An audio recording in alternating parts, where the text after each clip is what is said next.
Write this down, please. The purpose for time. Very important. The value of life is not in its duration, but its donation. You are not important because of how long you live. You are important because of how effective you live. And most people are so concerned about growing old rather than being effective. The people who have impacted the world didn't live long. Martin Luther King, John F. Kennedy. I mean, these people who impact the world were not old people, but they lived so effectively that we cannot erase them from history. The oldest man in the Bible is Methuselah. He lived to be 969 years. What a guy. And the only thing the Bible says about him is he died. I would love to borrow some of his years. What would I do with his years? Brilliant. And therefore, when you have a purpose for your life, it disciplines your behavior and chooses your habits. Purpose gives life meaning. Here's another statement I thought was interesting in the book of Ecclesiastes 3, verse 1. One of my favorite verses says, to everything there is a season, and to every purpose there's a time under heaven. In other words, if you are in heaven, it's eternal, there's no time. But when you come below heaven, you now have a purpose that has been fulfilled in time. That means you were born to do something, but you ain't got forever to do it. And therefore, you are on a race between you and your grave. I always tell people my greatest motivator is death. When I think about my death, it makes me work hard. And death has been placed in my life as a timing. As a matter of fact, the next verse of that chapter says, there's a time to be born and a time to die. In other words, you got to know that there's a time you're supposed to die, and you're supposed to complete your assignment before you die. And if you die before you complete your assignment, you were killed. This is why God says he gave you time to fulfill your purpose. Look at verse 10. It says, I have seen the burden God has placed upon all men. And that burden is he has made everything beautiful in his time. The word beautiful there means matured. He gives you time to fulfill and mature everything that you were created to do. In other words, whatever you were born to do, you were given the right amount of time to do it in. Now, there are some people living on overtime right now because you haven't found your purpose and God has given you grace. You remember that there was a man who actually lived his fulfillment of his purpose, and God told him it's time to die. His name was Hezekiah.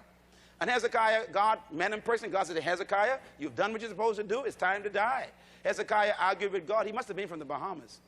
He said, God, I don't want to die now. I don't want to die now. I want to live long. God says, no, you must die now.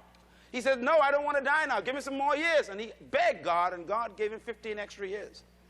In those 15 extra years, he gave birth to some of the worst kings of Israel. Tell your neighbor, die when you're supposed to.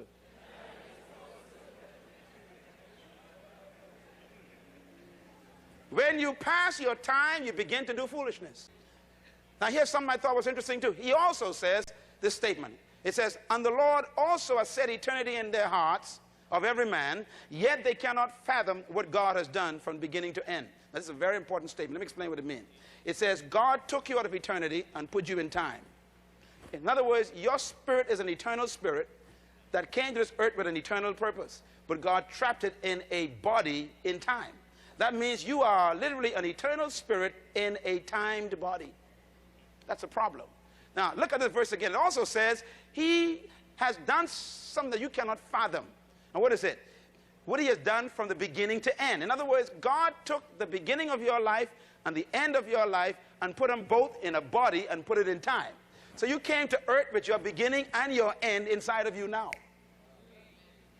This is very important. That means your future is not ahead of you. We keep thinking we're going to our future. And that's why we keep depending on people, depending on relationships, depending on connections. But your future is not ahead of you in other people's favor. Your future is trapped inside of you, and you are carrying your own raw material. And that is why your future does not depend on your external environment.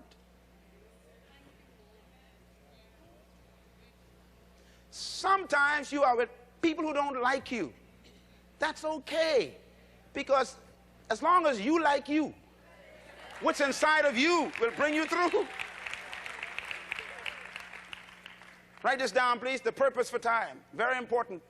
The value of life. This is very important. Now, why am I so confident as a man? Why am I so confident as a human being? What makes me so confident is that one statement right there. If you want to face the future with confidence, you got to be convicted in your heart that your future is actually God's past.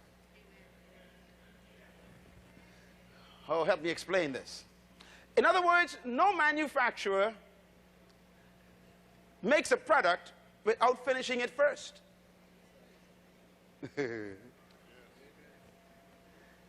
Before Ford Motor Company creates a car, it finishes it first. It designs it, completes it, all the engineering drawings, everything is set, and when it's finished, then they start it. In other words, they present the future first, then they go back and create the present. Now listen carefully now. Whatever you were born to do, God finished first. When God decided what he wanted you to become, then he decided, let me start you. So your future existed before your present. Your present is carrying the future.